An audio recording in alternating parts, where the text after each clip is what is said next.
Assalamu alaikum. This is Akib Shehzad. I hope you are doing great. Here we go with part 11 of lipids. So let's get kickstart. Last time हमने discuss किया था phospholipids. Phospholipids के बारे में हमने कहा था कि दे आर कम्प्लेक्स और compound type of lipids because they contain phosphoric acid, fatty acids, nitrogenous base, alcohol, and in some cases there are carbohydrates as well. Now, depending upon the type of alcohol in phospholipids, these phospholipids are of two types. यानी alcohol कौन सा होगा तो उसकी बुनियाद पे जो phospholipids होते हैं वो दो तरह के होते हैं. One is called the glycerophospholipid, another is called the sphingophospholipid. Glycerophospholipids में जो अल्कोहल होता है वो ग्लिसरॉल होता है और जो सिफिंगोफॉस्फोलिपिड्स में अल्कोहल होता है वो स्फिंगोसीन होता है. ग्लिसरोफॉस्फोलिपिड्स को हमने लास्ट के लेक्चर में कंप्लीट डिस्कस किया था. अब सिफिंगोफॉस्फोलिपिड्स को देखते हैं. सिफिंगोफॉस्फोलिपिड्स, as we said, they have alcohol which is sphingosine, and it's a special type of alcohol because it contains amino group. NH2 group जो होता है ये एक अमाइनो ग्रुप है. इसकी वजह से इस अल्कोहल हम अमाइनो अल्कोहल भी कहते हैं और ये प्रेजेंट होता है सिफिंगोमाइलिन्स में, सिफिंगोफॉस्फोलिपिड्स जनरल. तो इनमें जो अल्कोहल होता है वो स्फिंगोसीन होता है. So there is no need of glycerol. Glycerol इनमें प्रेजेंट नहीं होता. जैसे ग्लिसरॉल के साथ फैटी एसिड्स अटैच होते हैं ऐसे ही जो ये अल्कोहल है सिफिंगोसीन है इसके साथ भी फैटी एसिड्स अटैच होते हैं. बट वहाँ पे ग्लिसरॉल के साथ एस्टर लिंकेज फैटी एसिड्स बनाते हैं. यहाँ पे एक स्पेशल टाइप ऑफ लिंकेज होती है that's called the amide linkage. और ये एमाइड लिंकेज जो बनती है it's because of this amino group which is present in the sphingosine. Fatty acid आता है उसके साथ एक कार्बोक्सिलिक एसिड होता है जैसे हम सबको पता होगा और ये NH2 के साथ एक बॉन्ड बनाता है that is an amide bond. So इसमें क्या होता है basically C double bond O single bond, ये है हमारा amide bond. So here is the NH group जो यहाँ पे आप देख रहे हैं. तो ये जो लिंकेज है ये एक हमारा अमाइड लिंकेज होता है. जब सिफिंगोसीन और इसका फैटी एसिड कोई सा फैटी एसिड जुड़ जाता है now it's called the ceramide. इसको अब सेरामाइड बोलते हैं. जैसे आप यहाँ पे भी देख सकते हो स्ट्रक्चर में ये टोटल सारा का सारा जो है यहाँ तक स्फिंगोसीन है और यहाँ पे जो ये ग्रुप अटैच हो गया so this portion is the fatty acid. इस सारे को हम अब बोलेंगे एक सेरामाइड. ओके.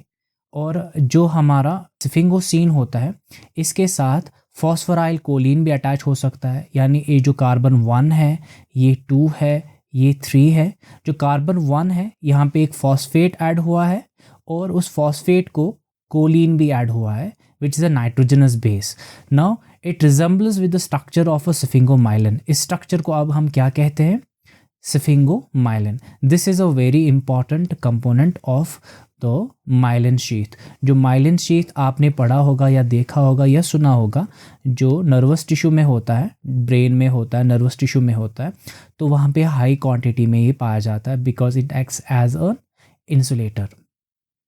नाउ जैसे हर बायोमोलिक्यूल का ब्रेकडाउन होता है ऐसे ही जो हमने फॉस्फोलिपिड्स पढ़े इनका भी ब्रेकडाउन होता है यानी कैटाबॉलिज्म होता है. Now it's breakdown is carried out by a special type of component called the phospholipases. They degrade these phospholipids. So what are these phospholipases? They are basically enzymes. Edges जहाँ पे लगता है mostly वो enzymes ही होते हैं. Now what they do, ये क्या करते हैं? दे हाइड्रोलाइज यानी ये वाटर को यूज़ करते हैं, वाटर को ऐड करते हैं और फॉस्फोलिपिड्स के जो बॉन्ड्स होते हैं स्पेशल वाले एस्टर लिंकेजेस उन बॉन्ड्स को ये ब्रेक करते हैं.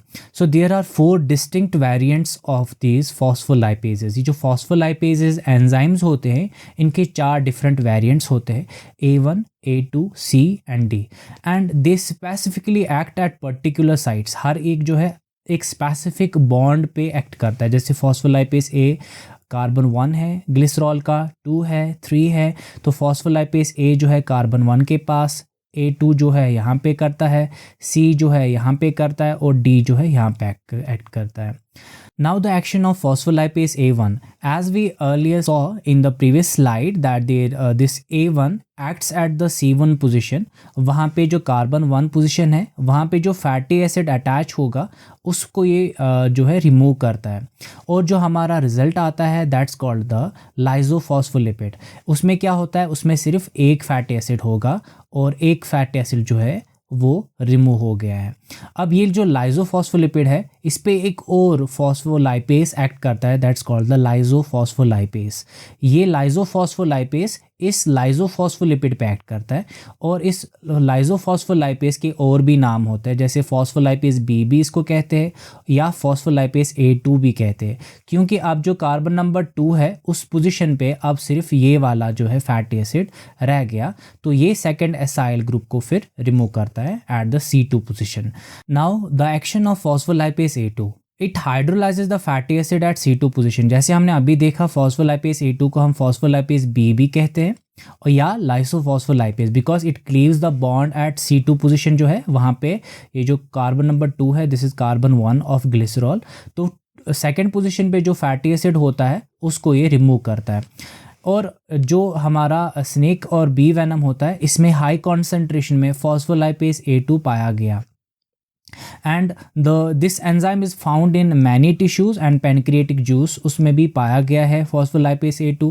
फॉस्फोलाइपेस A2 एक्ट करता है फॉस्फेटाडाइल इनोस्टॉल पे and which liberates arachidonic acid, वहाँ से एराकिडोनिक एसिड निकलता है और वो सबस्ट्रेट बनता है for the synthesis of prostaglandins. जैसे यहाँ पे ये फॉस्फोलिपिड मेम्ब्रेन में होते हैं, इन पे फॉस्फोलाइपेस A2 जब एक्ट करता है ये फॉस्फोलाइपेट A2 एक्ट हो गया, वहाँ से एराकिडोनिक एसिड निकल जाता है। एराकिडोनिक एसिड जो है ये प्रिकर्सर बनता है, जब इसको साइक्लोऑक्सीजनेस एक एंजाइम होता है मेम्ब्रेन के पास वो एक्ट करता है तो वहाँ से प्रोस्टाग्लैंडिन्स हमारे बन जाते हैं। Now the action of phospholipase C and D, phospholipase C कहाँ पे एक्ट करते हैं, it cleaves the bond between phosphate and glycerol. ये हमारा ग्लिसरॉल है, this is the glycerol and this is the phosphate, तो इनके बीच वाला जो बॉन्ड है ये ब्रेक करता है, तो ये जो फॉस्फेट है ये यहाँ से रिमूव हो गया। Now this enzyme is present in high concentration in the lysosome of hepatocytes, यानी जो हमारे लिवर सेल्स होते हैं उनके जो लाइसोसोम्स होते हैं वहाँ के अंदर की सुसाइडल बैग्स, तो उनमें हाई कंसंट्रेशन में फॉस्फोलाइपेस C देखा गया। अब जो रिजल्ट हमारे पास आ जाता है आफ्टर दिस हाइड्रोलिसिस, हमारे पास क्या बचा, एक फैटी एसिड, दूसरा फैटी एसिड और एक glycerol, so this is called the DAG, diacyl glycerol. Now the action of phospholipase D, it hydrolyzes and removes the nitrogenous base from the phospholipid। जो phospholipase D होता है ये क्या करता है, हमारे नाइट्रोजनस बेस या कार्बोहाइड्रेट या कोई सा भी X ग्रुप जो यहाँ पे प्रेजेंट होगा उसको ये रिमूव करता है, अलग करता है, और हमारा रिजल्ट क्या आया, हमारा रिजल्ट वहाँ पे जो बचा वो फॉस्फेट बचा, हमारा ग्लिसरॉल बचा, हमारा एक फैटी एसिड दूसरा फैटी एसिड बचा। अगर हमारा फॉस्फोलाइपेस D जितना काम करे तो इसको हम क्या कहते हैं, इसको भी हमने पढ़ा है, इसको हम कहते हैं फॉस्फेटिडिक एसिड, ये भी हमने ऑलरेडी डिस्कस किया हुआ है। अब ये सारी डिग्रेडेशन के बाद जो हमारे पास ये चीज़ें आई, ये प्रोडक्ट्स आए, ये मेटाबॉलिक पूल में जमा हो जाते हैं which are used in subsequent reactions for various purposes. ना हमारे पास जो टोटल रिजल्ट आया वो ये कि the action of फॉस्फोलाइपेस A1 A2 ये सब हम देखेंगे। तो फॉस्फोलाइपेस A1 जो है वो यहाँ पे एक्ट करता है और उससे क्या रिजल्ट आता है, उससे हमारा एक फ्री फैटी एसिड जो है ये वाला, ये पोजीशन का फ्री फैटी एसिड निकल गया और वहाँ से रिजल्ट क्या, लाइसोफॉस्फोलिपिड। लाइसोफॉस्फोलिपिड पे हमारा A2 एक्ट करता है, यानी वो सेकंड पोजीशन को ब्रेक लगाता है और वहाँ से दूसरा वाला फैटी एसिड भी निकल जाता है। और अगर हमारा फॉस्फोलाइपेस C एक्ट करेगा तो फॉस्फोलाइपेस C जो है वो ग्लिसरॉल और जो हमारे फैटी एसिड्स को अलग करेगा इस फॉस्फेट से, तो इसको हम कहते हैं डाईएसाइल ग्लिसरॉल, जो हमने ऑलरेडी अभी देखा। उसके बाद अगर हमारा D एक्ट करता है तो वहाँ से फॉस्फेटिडिक एसिड बन जाता है। So this is the sum up of these reactions. So this is all for today. Thanks for joining me. Happy learning. If you enjoyed this lecture, please hit the like button, share this video with other students, subscribe to my channel, press the bell icon for sure. Thank you so much guys.